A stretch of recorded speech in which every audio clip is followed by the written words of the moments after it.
Nick Littlehales, thanks for coming on to the weMove podcast. Welcome. It's a pleasure. Nice to be here. So we've been chatting as we always do. We have.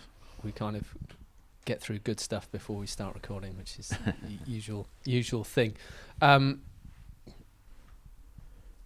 We were talking, you're a sleep coach.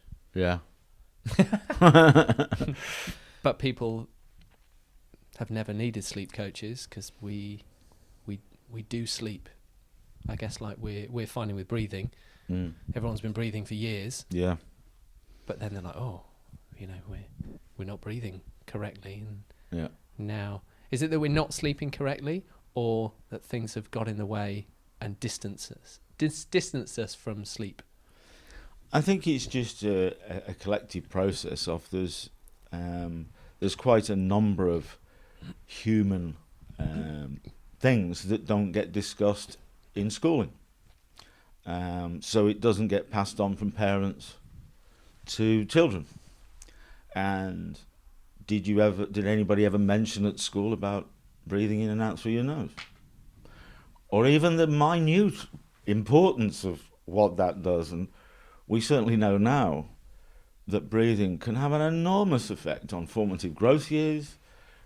So I think it's because it's just not discussed. We don't know about it, so we just morph into stopping using our noses so much and using our mouths more. But then there's other consequences of that. And I think it's exactly the same with sleep. You know, you may well have seen something that it's the third health pillar of the human being, along with exercise and nutrition. But whilst those other two areas have been done to death and will continue to do so, everybody just keeps ignoring this other one called sleep. So from a sort of clinical academic point of view, there are serious sleep disorders, narcolepsy, sleep apnea, things like that. So the clinical side have always focused on those specific disorders. But every professor and clinician I've ever worked around just slept the same as anybody else. And did the same as everybody else because they're just humans. But their job was to study disorders.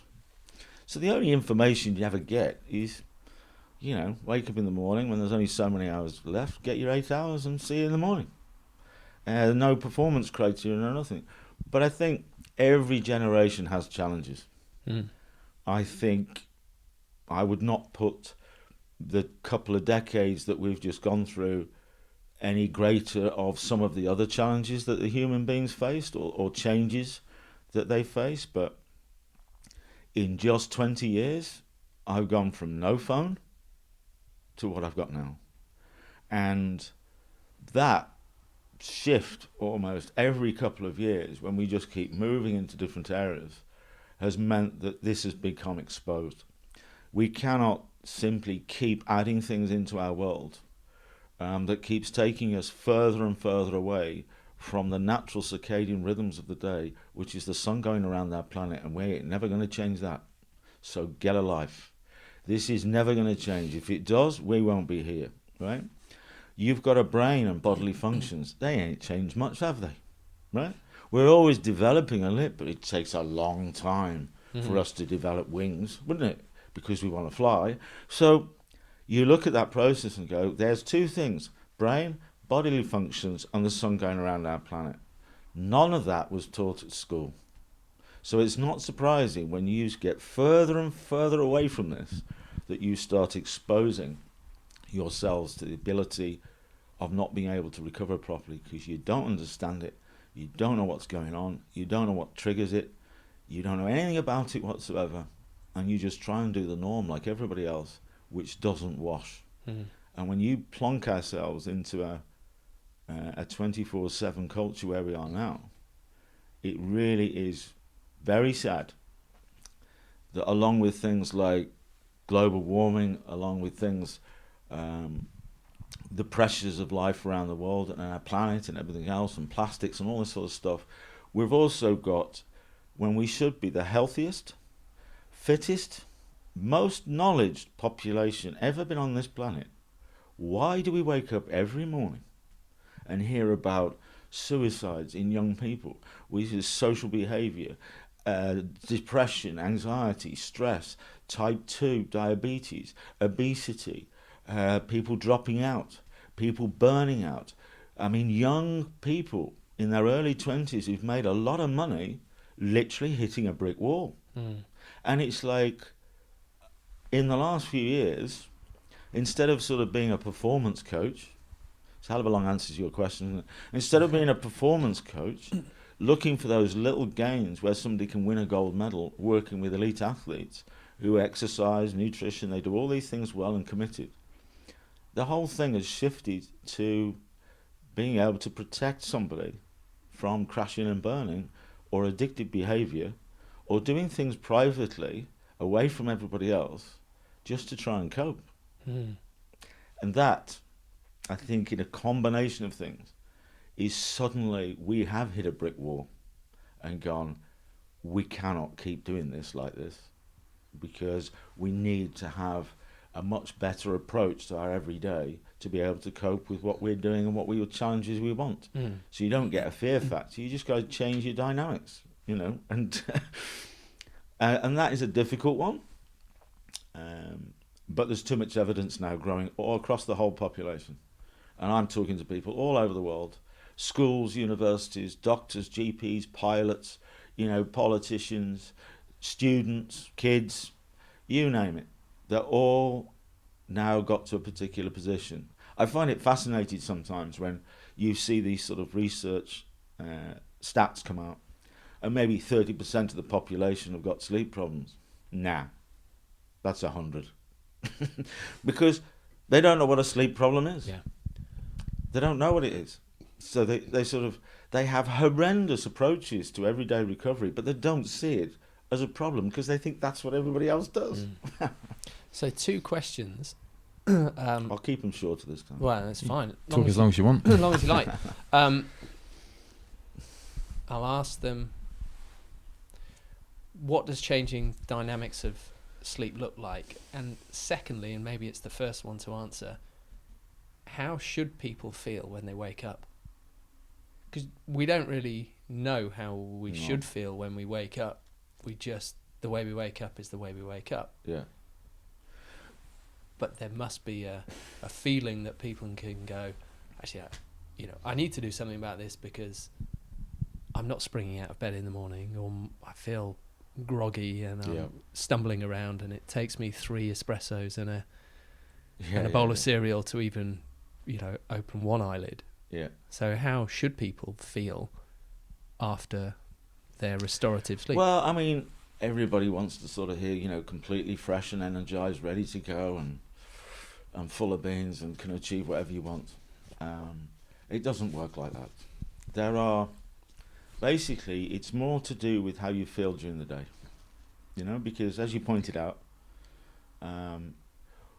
whether we're woken up by an alarm and have to force ourselves out of bed because of our occupation, or whether we spring out of bed because we're just larks and morning types, which we can touch on, once you've sort of, had something to drink, maybe some tea, coffee, whatever, had the shower, you're sort of energized to get on because you've got to get to work or you've got to do something. But then as the day progresses, you start to feel that you obviously have not been recovering well enough. And the trick is when you wake up in the morning, unlike the other 2 health pillars, Chris, it's a mental and physical activity. I'm going to choose to eat these things, I'm going to cook them, and I'm going to eat them. I'm going to choose to do this exercise, and I will choose it and do it. Sleep, you're not have any control over this while you're in it. So all you're doing is presenting yourself, and your brain now will give you whatever it can. Just like it would put a human being asleep behind the wheel of a car on a motorway. And you go, hang on a minute, that is a ridiculous place to go to sleep. Yeah, because you're not in control of it. Your brain is. So if you put yourself in certain circumstances at the right time, in the right place, right visualization, and just say, hi brain, do you fancy going to sleep? And you go, yep, bang, and off you go. It'll enjoy it. It'll shut you down, suppress everything, put you in the deep sleep stages, do what it's supposed to do naturally within the circadian rhythms, and bang, you're off again. And it's been doing this in a polyphasic way, which is shorter periods more often. It's been doing that. There's 4 major sleep-wake cycles that we identify with up until the electric light bulb started hitting our streets and changing our environments, right? So we've only ever tried to sleep in one block at night since we invented light. So the brain is more than happy to sleep in a polyphasic way. So shorter periods at night, midday, early evening. Polyphasic, just to clarify, polyphasic being multiple short periods of time of sleeping versus monophasic being one big block. Yeah, it's just that sort of people go, oh my God, what do you mean by that? But, you know, a sort of Paralympic ex-military guy has just rowed a boat across the Atlantic, took nearly a month off the best time. And do you think he was curling up and doing 8 hours? No.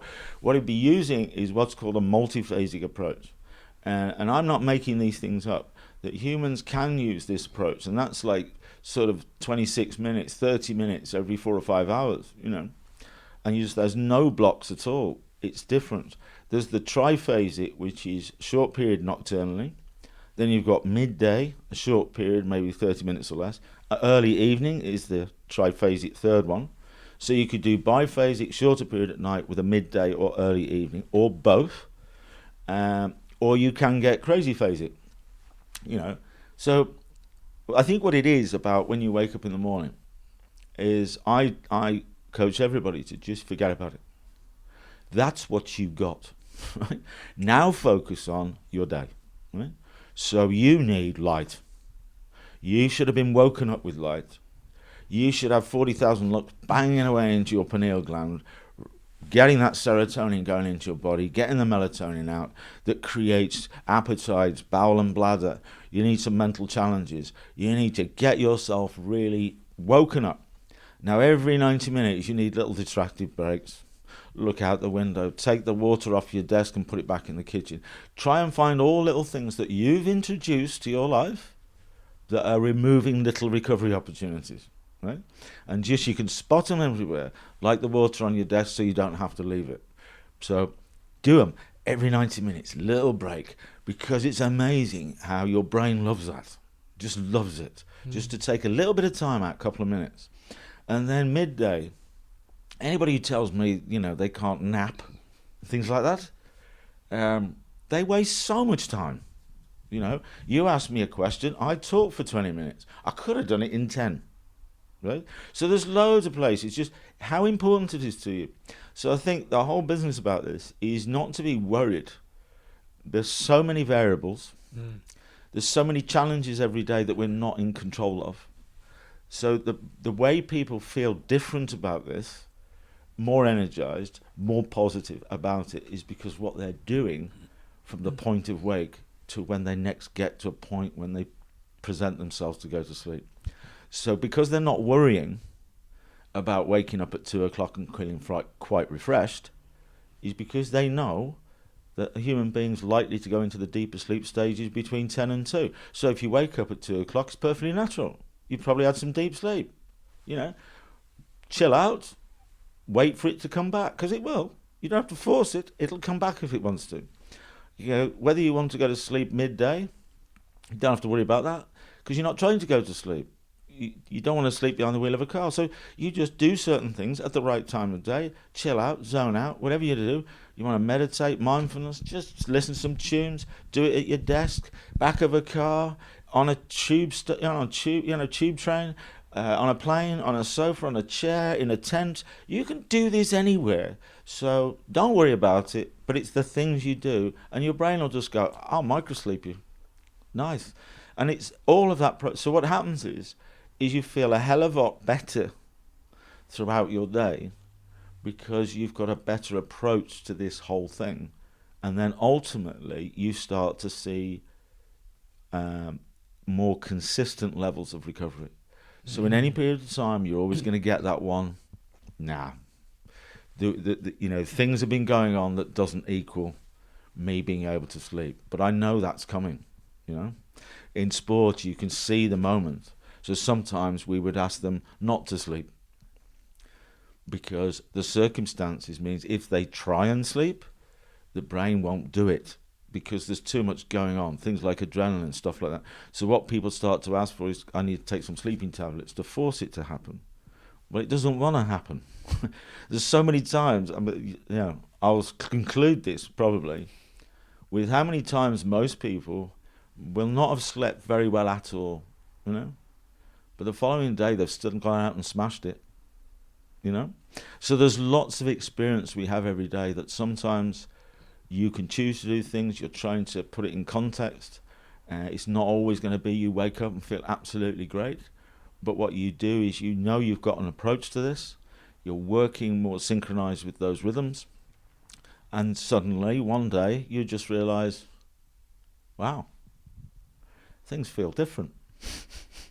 And for some people, it might just be they actually smiled today for the first time in 6 months. You know what I mean? Yeah. Right? Because we think we're smiling sometimes, don't we? But actually, we don't smile. Yeah. So we thought, I'm happy. Well, I haven't seen you smile in ages. I haven't even heard you laugh for a long time. You know what I mean? So I think that's where it comes out, is your overall, everyday approach to everything you do, the ability to say no, because they're so easy to say yes. Yeah, meet me at the gym at 6:30. Well, if you're a PM chronotype, you don't want to be going to the gym at 6:30. So we know what AM and PMers are, but Yeah. for people that don't, No. or chronotypes, how do you define those? Well, that's why when you say how do people supposed to feel in the morning, a chronotype it used to be called owls and larks. That means there's an AM, a PMer. It's a little genetic twist. And very quickly, Chris, if you're a PMer, I'm an AMer. We spent all our time outside. The sun would come towards the horizon and start to rise. It would put light into our world. As a morning chronotype, me, I would immediately start creating serotonin, which is this happy, active hormone. The melatonin will be gone. I'm into serotonin now. So when that sun hits that horizon, I'm awake. So I would make the fire. I would put the coffee on. I would make breakfast. You're still about 2 hours phase delay behind me. So your pineal gland is not reacting to this light as quickly as mine does. So that's why you're a PMer. And then you would get enough serotonin to sort of be dragged out of your sleep state, have a cup of coffee, and off we go. I would drag you around for the first half of the day, right? Because I'm the one leading it. We would stop. We would have something to eat, fuel up. We've been in strong light right up until midday, being active because we've got to take advantage of the light. And then it's quite natural for us to just have a little snooze under the tree for a bit. Then, Chris, now you're fully serotonined up. Because the sun is now diminishing towards sunset in the afternoon, I'm starting to lose my serotonin. So you take me around all afternoon. You make the fire. You cook dinner because I'm chilling. I will then drift off into sleep.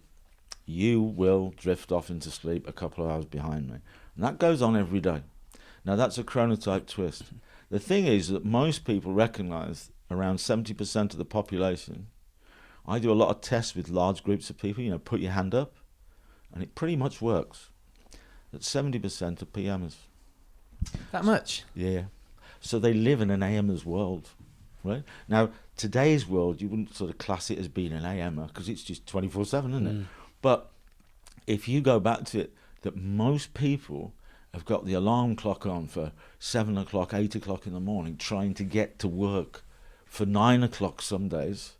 Now it's like 7, 8, 6. It's all over the place, isn't it? They're still at work. So all of that's changed. But if you look at that sort of 9 to 5 weekends off type of scenario, most people every day of the week are having to, instead of waking up naturally maybe at 9 o'clock and 10 o'clock and starting their day, they're having to do that much earlier. And that's why they feel absolutely crap, right? So it's sort of, they might have slept okay, but you're waking a PM chronotype up too early. So they're always going to feel crap. They're never going to feel energized. The morning one, it doesn't matter how well I sleep, I'm rocking because it's the serotonin that's driving me. But what I have to do is be very careful I don't crash before it's 7 o'clock at night, you know. So I have to sort of protect my chronotype and everything else. So once somebody understands that's what it is, you may not be able to change your world, but you're certainly more aware of it, and you certainly try and do things to protect yourself in the morning, to help you. This polyphasic approach helps you during the day because you're being restricted, not doing it. And once somebody gets that, and in a lot of organizations, when you've got, you know, whether it's a small business, a corporate company, or a football team, if the coach is an AMer, his assistant coach is likely to be an AMer because they wouldn't be able to work together, right? If you then look at the team and you go 50, 60% of the team are PMs. What time did we lose that Champions League match last night? You know? And when you're really in an era of, it's not so much, you can push on through these things, but you don't want to be overstimulating. Caffeine's the obvious one, but other things in our lives today. You don't want to be getting things into your life when actually it's just your natural chronotype that you need to work with here. And you need to work with it, and don't fight it, and don't camouflage it, and be careful of it, and spot other people who've got it. And you mentioned before, you know, you've got a partner, you've got a young child, and so like, do you actually think about it when you're wandering into the world and you come across somebody you get attracted to and go, wow, I'm attracted to you, you know, pheromones are flying around. You know, do you come here often? Would you like a drink? Whatever it might be. And then do you go, do you love breakfast? And they go, no, not really. Right? And you go, oh, PMer. I'm an AMer, there's a PMer, right? Now, if we actually start regularly sleeping together, you know, if we ever got to that particular point, it'd be all right. Because I'm going to get up, make breakfast, clean the house, sort everything out, and bring them a smoothie before they get up. And then the evenings, they'll look after me, make my dinner, entertain me, great. 2 AM and a PMer, we can work together. 2 AMers, no chance. Because you both can't get up and do everything, can you? And in the evening, nobody's doing anything, you know? And 2 PMers are the same. They can't get themselves started, but they're still up at 12 o'clock at night. You know, it's sort of, you don't think about these things, but the people around you, your boss, your work colleagues, if you're taking an exam and the person sat next to you in the hall, if that's an AMer and you're a PMer, they're going to drive you nuts before you even start your exam. Because they've got the exam paper opened up, they've gone through all the questions right to the back, they've brought it back and they start filling things in, and you're sitting there still looking at the front. And it's like, wow. So with teachers and schools, I go, look, put all the PMers over there and put the AMers over there. Yeah. And by the way, you know the room where they're doing their thing, yeah? Can they all sit this side? In 5,000 lux? Not there. Just there. Not there. You're joking, you know? So the parents start to think, we didn't know this, Nick. So we should get this light therapy lamp and put it in their room. That we've got the alarm on, but it fills the room with that great, fantastic light that's outside, because none of the lights in our house does it to this level. So once we've done that, we're actually helping our PM chronotype child be woken up with the serotonin, so they wake up more refreshed, and they do want a bit of breakfast before they go to school and things like that, whereas our other child doesn't need the lamp, but won't not benefit from it. So just putting a little lamp in a kid's room, just because you know their chronotype, stops them. The one child's running downstairs, uniforms on, eating breakfast, can't wait to get to school. The other one's still in bed. You can't get them out of bed, but you blame them for it. You criticize them for it. And you make them both do their homework at the same time. Why? Because your PM child would love it to do it at 9 o'clock at night. Because they have their little second wind. So it's just, you can relate it to all sorts of things. But in sport, there's certain people who take these things a little bit more seriously than the others. And they do realise that if that 100-metre final is at 10 o'clock at night in the Olympics, and they're a morning chronotype, they need to be training themselves, recovery, to ensure that if they make that final, there's only 8 people going to get to the end of that. One person's going to do this, and it could be really marginal. So if all the other runners on there are PMers, they've got an advantage on you, right? So you need to be aware of it. So can you retrain your chronotype? Or You can't get rid of it, but you can camouflage it, which is negative. You can push through it, which is negative. Or you just become so aware of it, you can, I don't want to use the word control, but it becomes an advantage because it protects you. Isn't it? So if me and you are pals, I'm going to go, Chris, let's go for a 10k bike ride tomorrow morning. I'll meet you at 6 o'clock in the morning. And you go, okay. Well, it's not your time. So you're likely to do certain things to get you to see me, to do that bike ride. You're not going to get the full benefits from it. And you're probably going to have some sort of negative side effect from it as well, because you're doing something at the wrong time of day. Right? Whereas suddenly you just go, Nick, 8 o'clock's fine. I go, oh, okay then. It's sort of, you start to get things inside of you. You start to spot things. You start to realize that other people are having too much influence on you, because you're not likely to say, I can't do that because my chronotype is nighttime. You're not going to say that, are you? But you use it. So it's sort of like, yeah, that's fine. I will meet you at 6 o'clock to go on the bike ride because I want to. It's a great day. It's lovely. I will do it. So I will get up early. But once we've done the bike ride, I'm going to put a CRP, a little 30-minute cycle in midday to balance it in cycles. I'm going to put another one in early evening for 30 minutes before I do my normal routine at night. So I'm happy to get up early. Happy to. But this is what I do to compensate. Immediately. Just touching there on the cycles, can you explain how many cycles we should, or the cycles that you recommend for us to have, and how that works with the naps, etc. And so you don't have to, I mean, I've seen a talk and James has watched your TED talk and I've read your book, so we kind of know, but for people listening. You tell them then.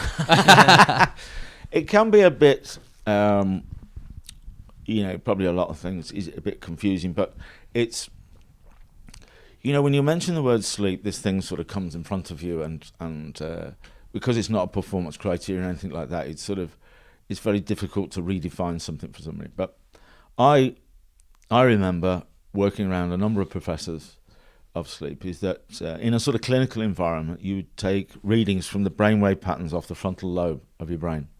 And that would show you through brainwave patterns of all the different phases and stages of sleep. And they would look at it for a 60-minute period, but for the majority, they're like 90 minutes.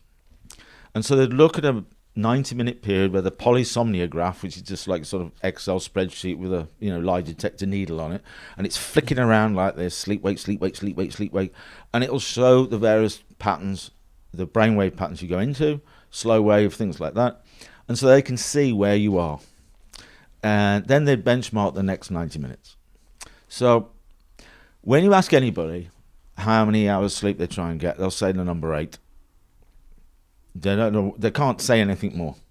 I try and get 8 hours because I've heard I need to get 8 hours. Do you get 8 hours solidly every night? 3, 6, 5? No.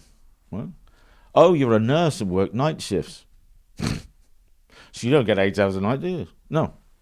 So it sort of never made any sense. So as we always read about this information, 8 hours every day, there's no sort of argument about that quantity in the 24-hour period, but all at night.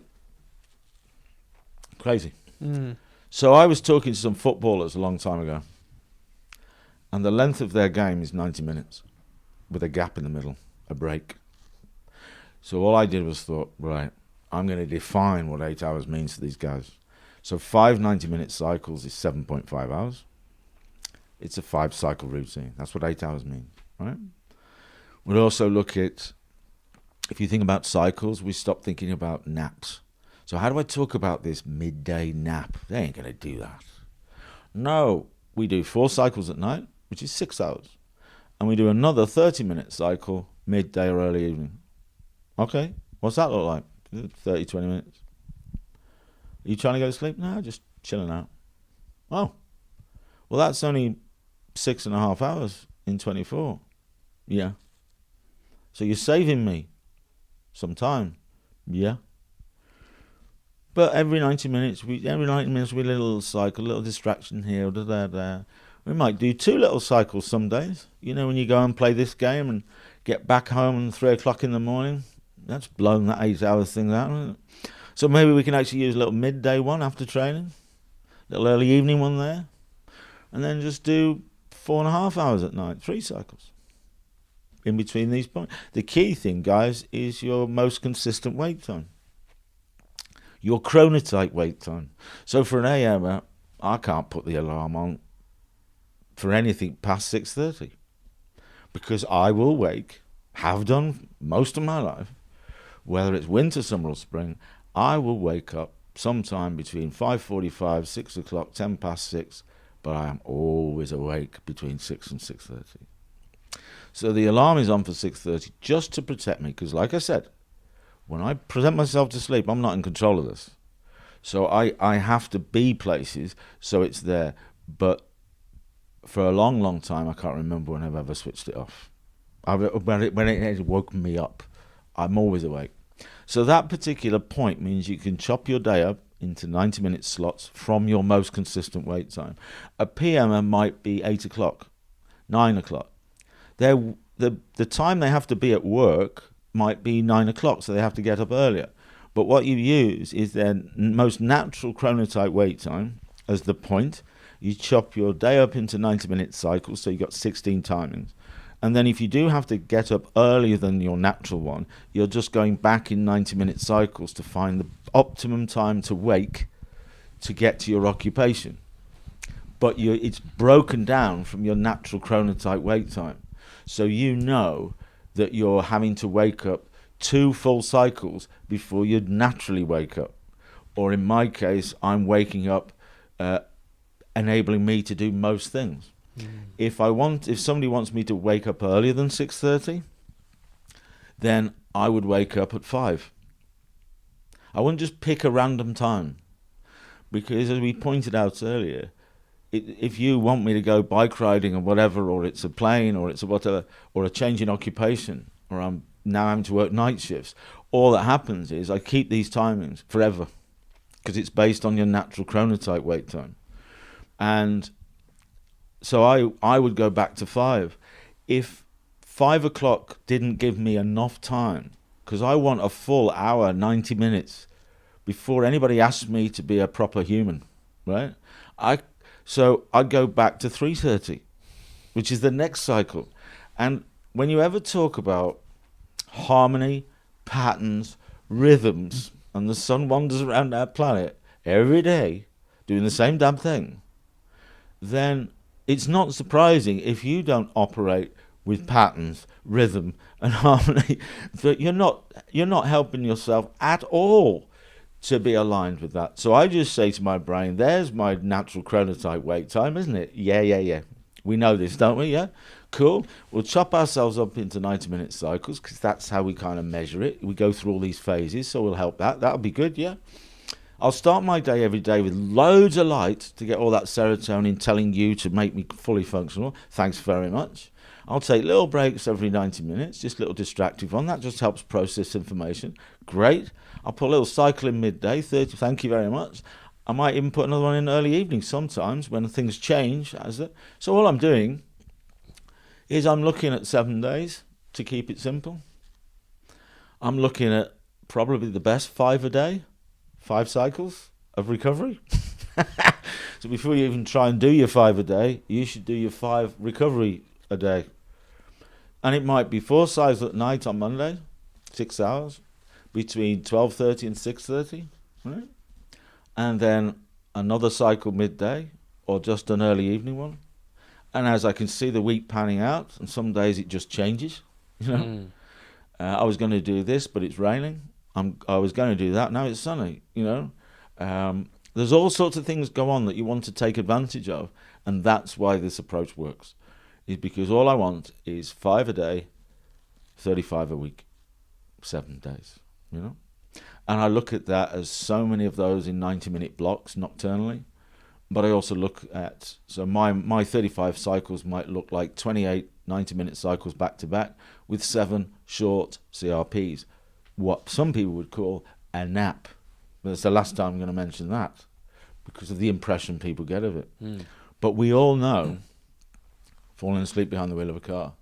If I just take the time out at the right time, midday or early evening, with my brain, visualization, if I grabbed your arm and took you down by the river right now, we sit there for 10 minutes, and suddenly the world doesn't seem a bad place. Life's not so bad, is it? What's going on there? Is it the level of light you're in? Is it the visualization of the lovely trees and the whatever? You're just taking yourself away for a bit, aren't you? And so I can CRP. The reason I use controlled recovery period, which is CRP, is because I don't want to use the word nap, because people think they've got to sleep. And they won't sleep during the day, will they? Because that's losers. So what you do is, I can do this anywhere. Anywhere I can do a CRP. It's not about me trying to go to sleep. So once somebody starts this process, they start to be able to look at what's going on in front of them. You can immediately subconsciously react to things, like we said, let's go bike riding. So they don't create any worry or stress. I stop worrying about my sleep completely because I'm not interested in it, because I have no control over it while I'm doing it. I'm more in control of what I'm doing through the day. So if I do that and that and that, and you say, well, let's do this, and I go, fine, I'll just CRP it before I meet you. My routine for a long time, which is very common, is with my 6:30 chronotype wake time. If I go back, 5 o'clock, 3:30, 2 a.m., 12:30, then 12:30 into 6:30 is 4 cycles. That's 6 hours. That's still a lot. But I gather more recovery because I'm thinking of distracted breaks every 90 minutes. I will use midday if I choose to, depending on what's going on.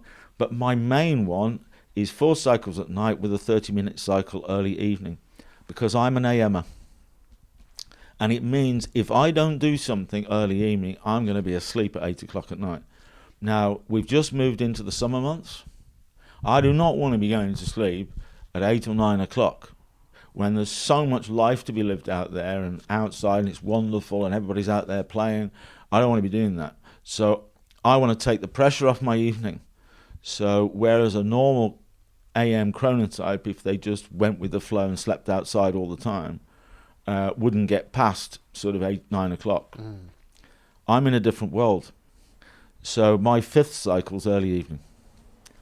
But I would get better quality from 12:30 into 6 because of what I've been doing ever since I woke up at 6 o'clock, 6:30 in the morning. And do you need to sleep? Because I can't remember who I was listening to, but they were like, you don't actually need to sleep if you can do these CRPs. No. If you can just shut your brain off. Yeah. And just like, because sleep is eyes shut, in a bed, etc. Yeah. Whereas CRPs are, like you say, it's just. Well, the thing is, switching your brain I'm sat here in this chair with you. You're not switched off, have you? Well, sometimes, when I say to somebody, it happens. I can actually do it in front of you. You just think I'm a good listener, right? And I think it's once you start exploring and you just go, why can we fall asleep on a tube train with loads of people we don't know, all our personal belongings, laptops, watches? Why do we do that? It's because it takes over. Why do you do it on a train? Why do you do it on a plane? Just nip, whatever. You actually sit in a chair and you're watching the TV. What was that all about? Your head just drops a little microslip. I can just have a kip here, can't I? You know what I mean? I can just sit down. All I do is just like the graveyard slot in business. There you are in the meeting after lunch. Everybody's chatting away about sales targets and everything else, and you're just sat there. You suddenly realise you're not in the room. You've just drifted. And suddenly, like, oh, hello. Thank God, I've drifted. So all it is I'm giving myself a chance, and that's what you do. You're not trying to force it. I mean, most people today will understand that, that mindfulness. And if they've ever sort of looked it up or they do it, it's nothing more than that. I mean, I've been in rooms with thousands of people, and the mindfulness guru there has basically shut us down in 10 minutes. You know, ground your leg, take a nice position, listen to your breathing, listen to your body, listening to your aches and pains, and then and you're suddenly going, I've gone, haven't I? And you're still awake, but I've drifted. So there was a surgeon in university in Knoxville, Tennessee, who I was working with. I was working with a lot of surgeons over there for all the wrong reasons,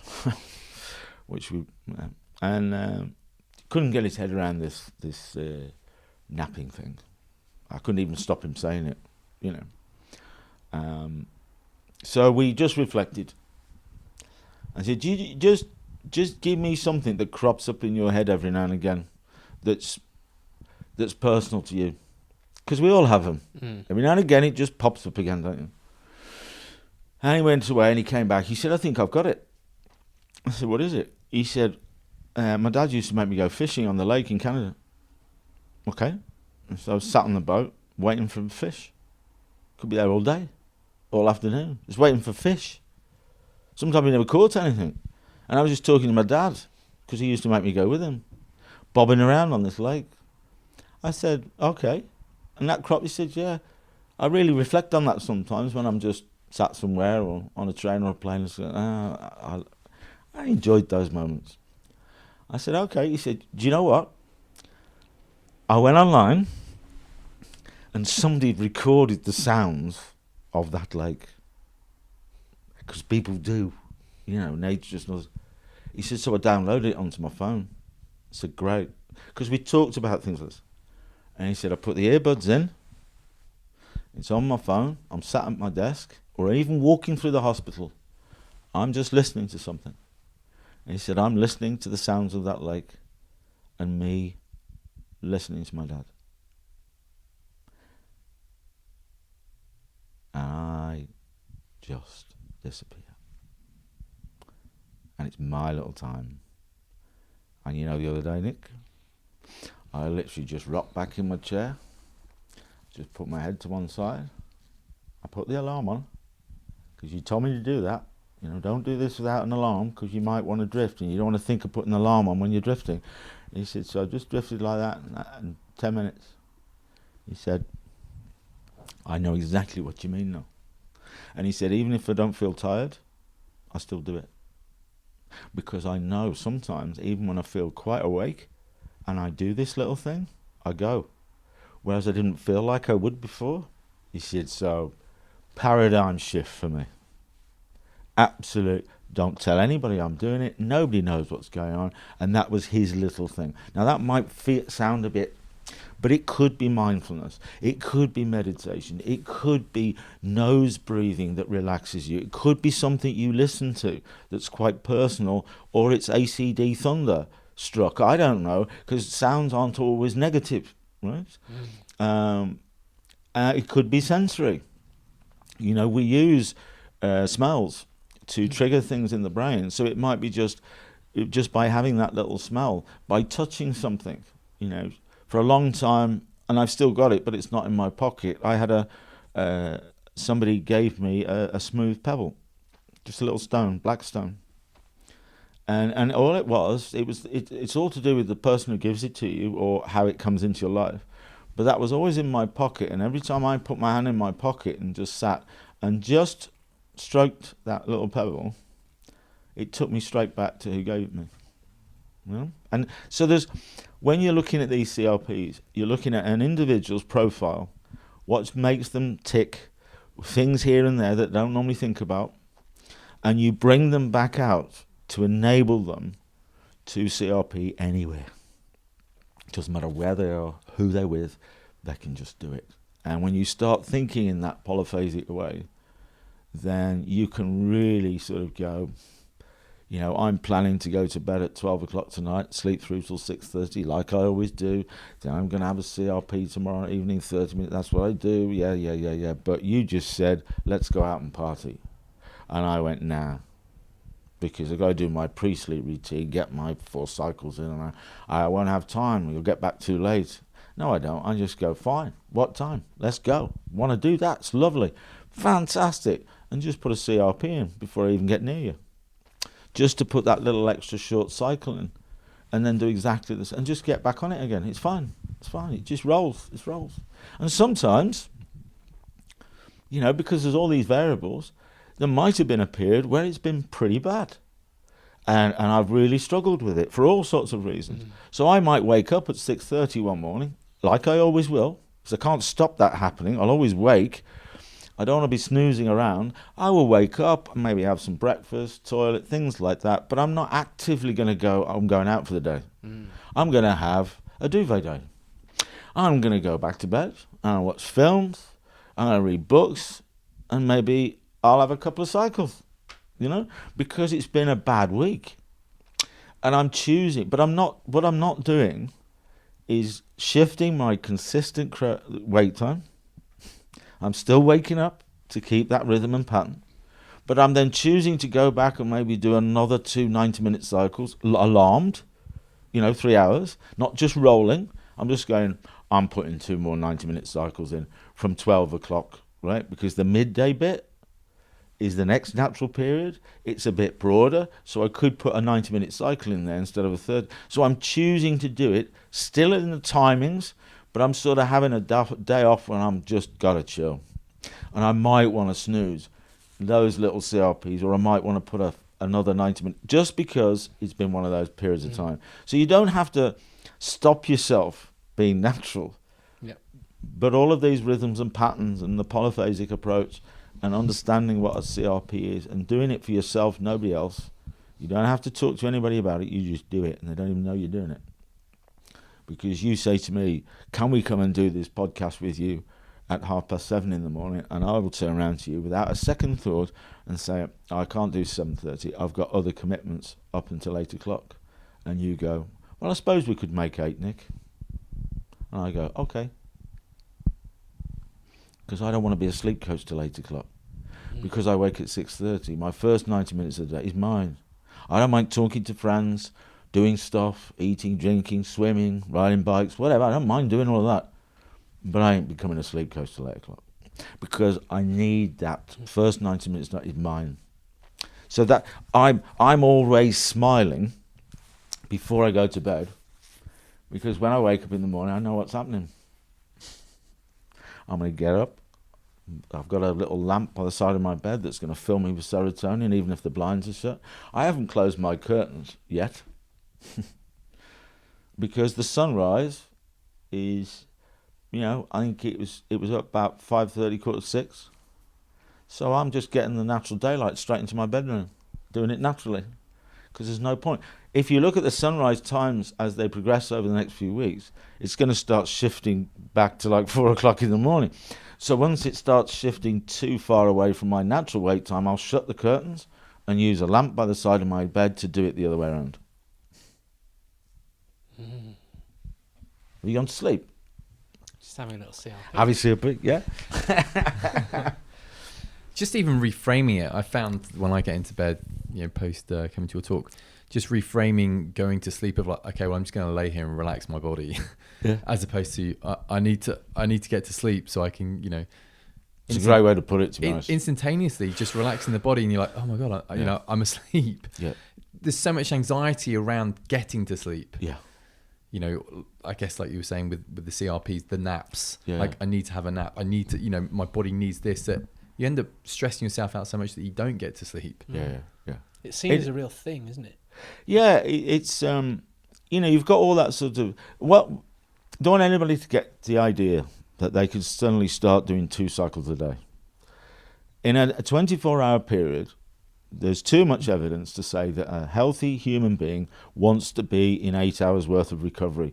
30-odd% of that 24. This is part of the circadian rhythms and everything else. So that's where the 8 hours comes from. What we're saying is that you can get that 8 hours, that period of recovery, in a different way.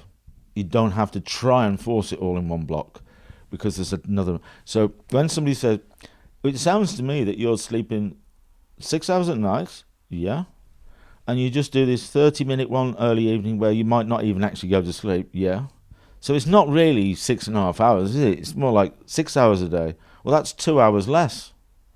And so the difference is my first 90 minutes of my day is called a recovery cycle. I'm doing things positively for me. So it's 6 hours plus 90 plus the half hour. There you go. Every 90 minutes, little break. Yeah. There's another 2 minutes. There's another one. That sort of feeling of reframing it, as you put it. I'm smiling. You know, that makes me happy. So what happens is that when I present myself to sleep, because you got these patterns, it's 12 o'clock. I'm going to curl up in my bed. You know, there's another subject, isn't it? Here's my room. I'm going to curl up like that, and I'm just chilling. And your brain goes, yeah. Well, it's the right time, isn't it? Yeah. It's what we're doing, isn't it? Yeah, right. I'll slam you off to sleep then. Thanks very much. I've had less time in the evening, you know, fueling up, hydrating. Should we go to the cinema at 9 o'clock? Nah, it's too close to my bedtime at 11 or 10. You know, it's all these things. Should we go to the gym? No, it's going to be too much. You know, should we do that? No. You can never eat too late with this process. Because if me and you say we're going to go out for an Italian meal tonight and maybe we'll have a glass of red wine because we're happy or whatever, we're going to do a ride our bikes beforehand, then stop and get something to eat, but that might not be till 10 o'clock. Fine. Well, I'll just do 3 cycles between 2 a.m. and 6:30. Because I'm going to get home, hydrate, bowel, get rid of it all. You know, fine, I'll be cool. I'm not pushing it. So I can never eat too late. I can never do anything that's going to damage my recovery because I'm in control of it. You know what I mean? So I actually probably allocate more than 8 hours a day to mental and physical recovery. But it just appears, factually, that I'm sleeping between 12:30 and 6. But the amount of times I wake up to go to the toilet, nah. Because I've had more time to process the things that I'm eating and drinking so that I'm not going to, because it's a slightly shorter period of time. I've got less time for thoughts and worries and things to crop up and partners to get in my way and get too hot and all this sort of stuff, because it's a bit shorter, more focused period. You know what I mean? And I also understand that the deepest sleep that I am likely to get, if you remember before, in that 24-hour clock, if you're outside all the time, would be between that sort of 10 till 2 o'clock in the morning, 10 p.m. till 2 o'clock in the morning. So anybody's got trackers for sleep, you know, they always wake up in the morning, they see that they don't get much deep sleep after 2 o'clock. And a lot of people wake around 2 o'clock and go, I can't get back to sleep. So I know that the first 2 cycles, 12:30 into 2, 2 into 3:30 is where I'm getting my deep sleep. The back end of those cycles, I'm going to be in light sleep, just waiting to wake up. Because it's, when you look at any clock dial, you just remember that the sun's gone. By the time you get to 11 o'clock at night, it's coming back. It's not going away, it's coming back. So that natural roll. So you're getting ready to... Yeah. That's exactly what it is. It's exactly what it is. So the 90 minutes at the start of the day, that's really important. Because there are so many people that say, they just wake up and go straight to work. And they kind of miss that time for themselves. You're just putting the rest of your day under pressure. And so everything you do and choose to do. So you, instead of picking up that fresh fruit, you pick up the chopped up stuff in a plastic box. Yeah? Instead of saying yes to something, you know, like we talked about off camera before, you know, there's so many things that can get in the way. You start to have an attitude to your everyday that is not, that is negative, but it's just, you don't realise it. So the reason why I started to focus on post-sleep so much is because from the sort of mid-90s, when I was a sales director of a big company, I pretty much worked 9 to 5, 2 days off the weekend, right? Obviously, that started to change. I realised with a lot of people that they were now going to work earlier. A lot of the staff, even when I was at that company, although I left it in the late 90s, but you wandered around all sort of environments. You sort of see there's people in at 6, 7 o'clock, 8 o'clock in the morning trying to catch up or do stuff. They're not only eating their breakfast on the desk, you know, like my colleague does here, They get to work and then eat their breakfast at their desk while they're loading up the computers. They'll have their lunch at their desk. There's waters on their desk. And as all of these sort of environmental things started to change, you sort of went, rah, this ain't crazy. 60-70% of them are all PMers, so they're dragging themselves. Now they're making it even worse, and they don't know anything. So we need to educate them. So rather than shouting at people and saying, pre-sleep, do meditation, supplements, stretching, mindfulness, shut your tech down, wear your blue blockers, It's too late. It's the morning by that time. It's too late. Pre-sleep starts when you wake up. Forget about what's just happened. That's what it is. You're not in control of it. So, 40,000 lux, please. It's either coming in through my bedroom window, or I've got a lamp here to do it. Lux is the measurement of light. Lux is, there's lumens and lux, and it just measures the strength of light. And it's just, I know what that's doing, And some of us, even when we're inside an environment for a period of time, and then you just walk outside, you suddenly get this crazy feeling of, oh, wow. Is it because it's a little cooler? Is it because there's a bit of a breeze? Or is it because you've just come out of 200 lux and you're now standing in 40,000? And you go, because I'm not suggesting it's that immediate, but it's minutes. It's minutes, not hours. There's a lot of research in all these sort of areas, and we're all a bit different, but it does hit you quite quickly. So that's what I want to do. So we all know, I've done it. If we're online shopping after 11 o'clock at night, we make mistakes, don't we? If we've had a couple of beers or a glass of wine too many and we're on social media and we're trying to hook up with ex-girlfriends after 20, you know what I mean? Or we see things on social media platforms and we interact with them and then wake up in the morning and go, oh, why did I do that?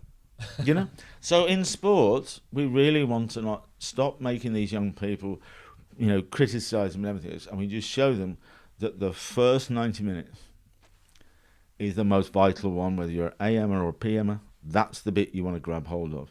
It's far more opportunity to do. That's where you need your tech break.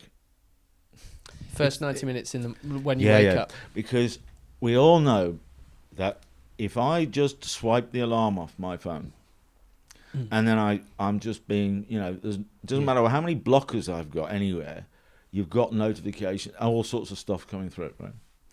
If I immediately start interacting with that, when my brain's only 10% lit up from that, we try to make sure that athletes do not do this. Because they're likely to interact with certain things that they wish they hadn't a couple of hours later. We show them notifications that they must read as soon as they wake up.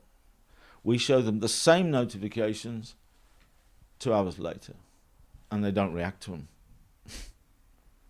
They read them but don't react to them. But first thing in the morning, they reacted to them. I don't want things in my head. I want it to be all about me, showering, feeling a human. I want to get that appetite up. I once changed somebody's approach by getting them a puppy, because the puppy got them out of bed, took them outside.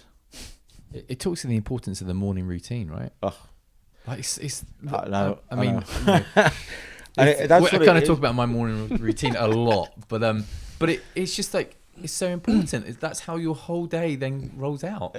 All pans out, and that's what it really is. It's sort of, it's like this.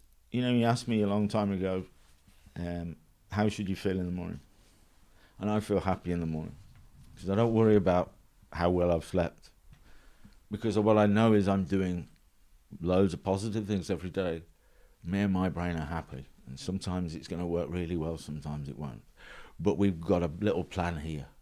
And it really helps us. And that morning, in the morning, if you're PM chronotype, it's even more important, isn't it? It's like the best time in the world. Because you're in an AMer's world. And that's what we're talking about. You can't camouflage it, but can you do something? Yes. I really, as a PMer, I must not wander into this world until I have done these things in the morning. Yeah. Because everything I do, and it's like some people have quite regular bowel movements, right? You know, and in sport, it's like you want to, when you, that light out there, that 40,000 light from that triggers serotonin, which unsuppresses everything, tells the brain to unsuppress. So it's all right to just have a wee, but you've got to get that serotonin level up to release the bowel, right? Now, it's not surprising that if that's a natural process, and some people are quite regular with this, but some people are not. And the PMers would struggle because they don't want to really have breakfast till 9, 10 o'clock at night. Their appetite doesn't come, right? Because they're forcing themselves to wake up. So you suddenly realise you've got to help yourself. The AMers sort of almost do it naturally, but we still need help.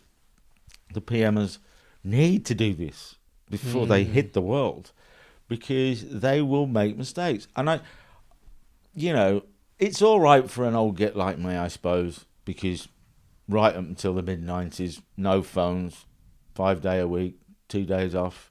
Okay, Nick, I have lived without that stuff, but that's not my biggest worry.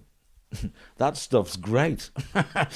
It's changing the world. It's doing really positive things, but some things it does. It's just because we haven't been talking about this too much. We've all grown up at the same speed, so we're just trying to evaluate how we best use this stuff. A year ago, my daughter has got 3 children, my grandchildren, and we're constantly talking about, laptop time, iPad time. Moms have always used things, distractive things, to allow them to get through their day with the kids. 1 minute it might be this, then when the TV came along, they go, sit and watch the telly while I cook tea. We've always used these things to try and do it. But in a very short space of time, it's like we're trying to control their pad time. Now these kids are talking to the house. They've got a new friend. Alexa, can you put Tom Carter on, please? Yeah. Alexa, will you put on, a nursery rhyme? It's like, and these are 2-year-olds and 5-year-olds, and I don't know, and I'm sitting here with you in this room, maybe in 4G. When's 5G coming? Not far away, is it? And then suddenly I'm faced with everything's connected. My fridge is ordering the Uber, and there's nobody driving it. I don't know what. There's going to be a lot of challenges when that comes along, because there's sensors everywhere. Yeah. So we worry about Big Brother. I mean, we're going to be watched everywhere, won't we? They're having big arguments whether, Huawei are going to come in and put 5G into the UK. That gives them the opportunity to switch us off. Yeah. Wow, but it's going to come, isn't it? It doesn't matter what anybody says, or when anybody gets worried, or Donald Trump and the US don't even want Huawei anywhere near it. Whatever it is coming, and it will enter our world and give us another set of challenges that will drive us nuts probably, but it'll also create fantastic things, won't it? So we know all these. This is brilliant. So you just humans are great. They work things out, and all we're doing is working out what sleep means. Change it, mental, physical recovery periods. Look back at how we used to do it, because we're not changed at all. Interact yourself with that process that will never change. Stop getting hung up on it, and stop worrying about it, and get on with it. And you suddenly, just like in sport, another person is revealed, and that's the one that wins a medal. So sometimes I'll go into somebody's world, and they're a top athlete, but we're missing a thousandth of a second here. We're missing a stride. We're missing something mental. There's something missing. They just can't quite get to that bit. So I reveal it.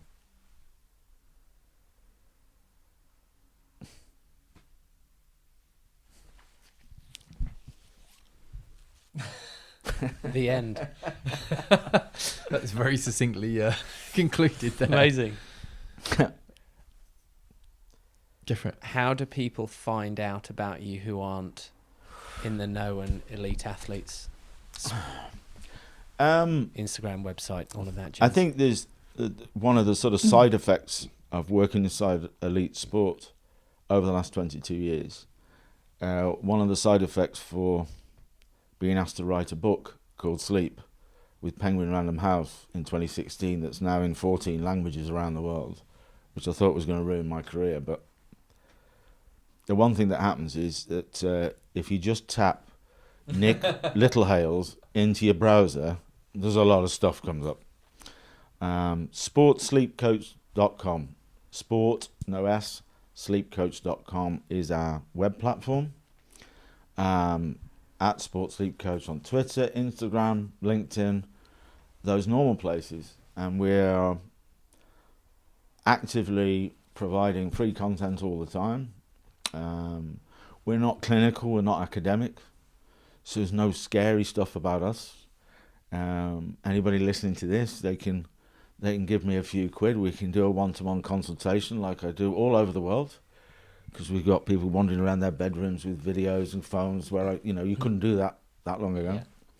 So we're doing consultations all over the place. We've got a lot of people since the book in all walks of life.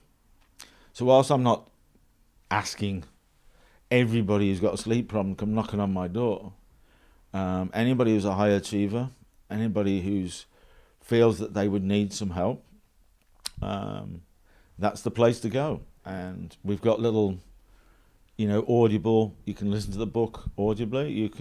We've got a little through a company. There's a little sort of downloadable. I wouldn't say it's an app, but it's an app store. And we've done 10 little sessions where I've just recorded. My sort of technique is called the R90 technique, because it's recovery in 90-minute cycles, and we look at 7 key sleep recovery areas: circadian rhythms, chronotype, sleeping in cycles polyphasically, pre and post, a balance between activity and recovery, environments and products. Those are the 7. So we've just done 10 little audible sessions that somebody can just listen to and wander through. So we're always doing good stuff.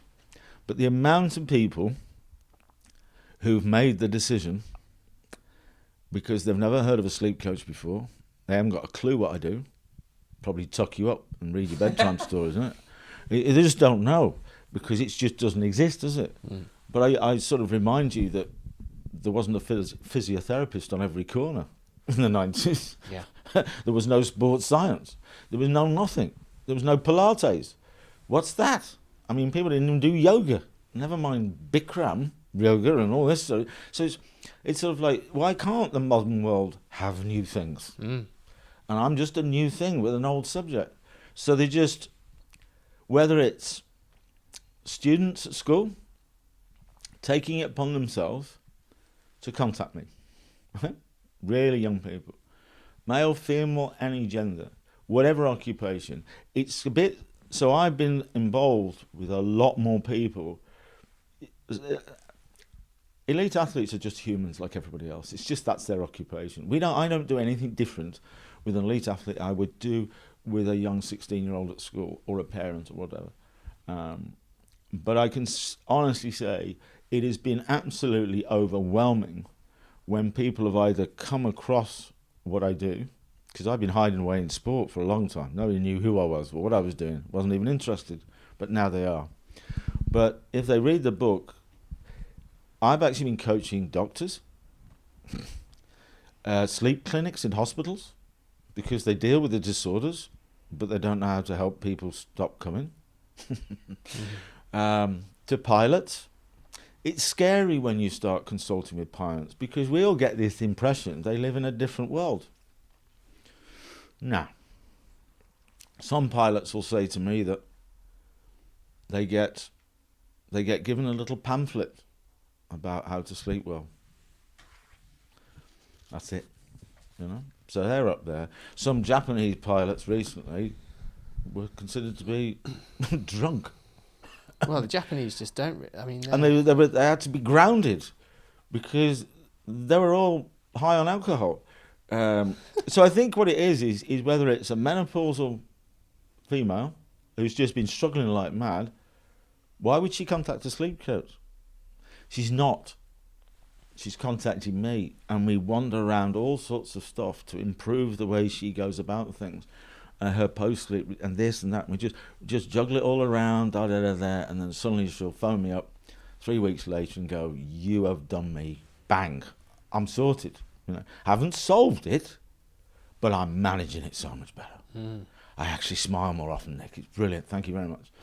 Whether it's a pilot, whether it's a surgeon, and so I think anybody out there listening to this is, if they're intrigued or inspired by it, there's plenty of people who look into sleep and write books and everything else. Is whatever you do, whether it's with me or not, I would definitely, carefully consider that you should investigate this. Right?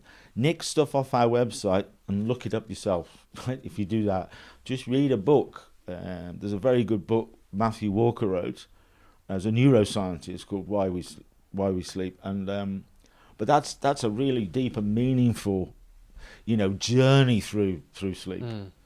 Mine's, almost the idiot's guide, but I mean that positively. And I think whatever you do, I don't think I would say this to absolutely everybody. Do it, because like all the work that you guys do, and a group of people I did it with recently, they sort of said it just made everything throughout their day, they just seemed to be making better decisions, better choices.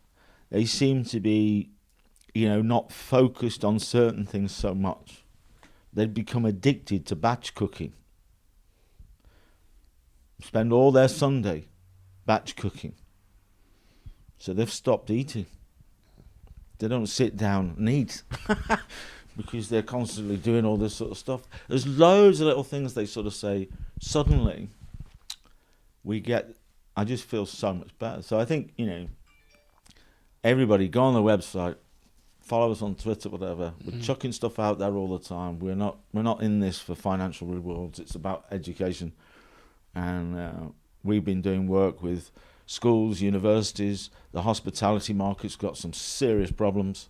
So there's a group of people trying to change that. Even within the medical professions, lots of problems. It's a bit like that iceberg thing. And I tell you, the people I love more than anything is the person who turns around to me and say, "I sleep brilliantly," and I go, "Come here," and I normally go, "How do you do that?" And he said, "Well, I take 2 of these tablets every night." You know what I mean? It doesn't say it. Well, it's a sleeping tablet, so I'm taking it to sleep. You know what I mean? So wherever you go, you always find these things that people think it's absolutely fine, it's absolutely normal, this is how it goes, it's not a problem. You say, "How long have you been on those?" "Well, I got them prescribed by the GP for a short period of time, and he wouldn't give me any more. So I'm getting them online now without prescription." "Oh, really? Excellent. How long have you been doing that for?" So I go into the doc and say, "Hi, is Chris still on sleeping tablets? Because you're only going to give him like 2 weeks doses, wasn't it? Because he doesn't need more. It's really counterproductive, isn't it? Side effects are bad. He'll get addicted." He said, "Oh, no, he's not been back for any more. He did try and come back and said, could he have another 2 weeks?" I said, "No, but he seemed fine with that." I said, "Oh, yeah. He's been on 30 milligrams a night for the last 12 months." Right? So things are going on in the background, and that's why I would say to everybody, just get in there. Have a look at it, see what you can do. Don't be frightened about it. And it will help you enormously and protect you from what there's a growing thing about addictive behavior in all sorts of levels. Grammar school for girls down in St Mary's Carn, Guildford area. There's girls there whose fathers travel, and their fathers, mothers, whatever, had read about melatonin, and that this puts them to sleep. So, because you can't really access it in the UK, but you can access it in the US. So they were bringing melatonin in and giving it to their daughters, 14, 15-year-old, to help them sleep at the school. The actual medical side of that school was not aware of it because it just came, Dad gave them, try that. One of the girls was trying to convince the parents that she doesn't sleep. And they went, oh, don't be silly. So for a period of time, she would send a text to her mum every 20 minutes, all through the night. Bump, bump, different one. Not on repeat, different one. To prove to her mum that she wasn't sleeping at all. And suddenly, because I was able to investigate a little bit more, and the girls were like happier to talk to this guy, about stuff. I said, yeah. And I'm just walking around one of the dorms, and there's a 30 milligram a pop melatonin capsule bottle there. He said, yeah, well, Dad brought 10 milligrams, and that didn't seem to work too much, so we upped it to 30. The other girl's going, well, she's doing it, so I'm doing it. Now they don't need their dad because they just get it online. He's going, what? That's crazy. So I think I'm not here to promote my business and what I do. I'm just, hopefully, I'm waffling on again, but hopefully there's people out there doing stuff and it's not good. Mm-hmm. And there's people en route to this place. And I know you guys have been to some places, haven't you? And suddenly it just creeps up on you, doesn't it? You're just wandering along like that. Everything seems to be like this, and then suddenly, nah. And like you, we all know what triggers this. What things were there that triggered that. And you never go back, do you? No. Because you know what it's like, don't you? Because you know if you start adopting those things, it's just going to come back again, isn't it? Because you're not really in control of it. So you live like that, then it's going to do this. And that's the sad part of my job these days, is that I get asked to go into environments to help organizations deal with this behavior. So to get people off sleeping tablets, to get people off addictive behavior, addicted to supplements, all sorts of stuff going on, or even just to protect a bunch of people from falling out the system because they just won't make it. They'll just lose it, won't they? Yeah. Sad, isn't it? But the wonderful thing, there's people like you guys and me and loads of other people growing all around that we can just say, stop worrying about it. Let's do something about it. Because that's the great thing we've all learned, haven't we? Yeah. I mean, it was like, particularly males, stress, anxiety, this, problems, snoozing, whoa, no.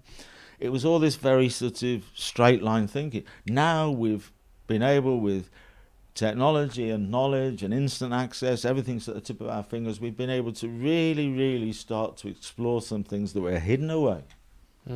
Really hidden away. So I don't think, maybe we are in a worse place now, in that sense. Or are we just revealing it more? There's a balance of the two there. Yeah. But we certainly, you've got to help people.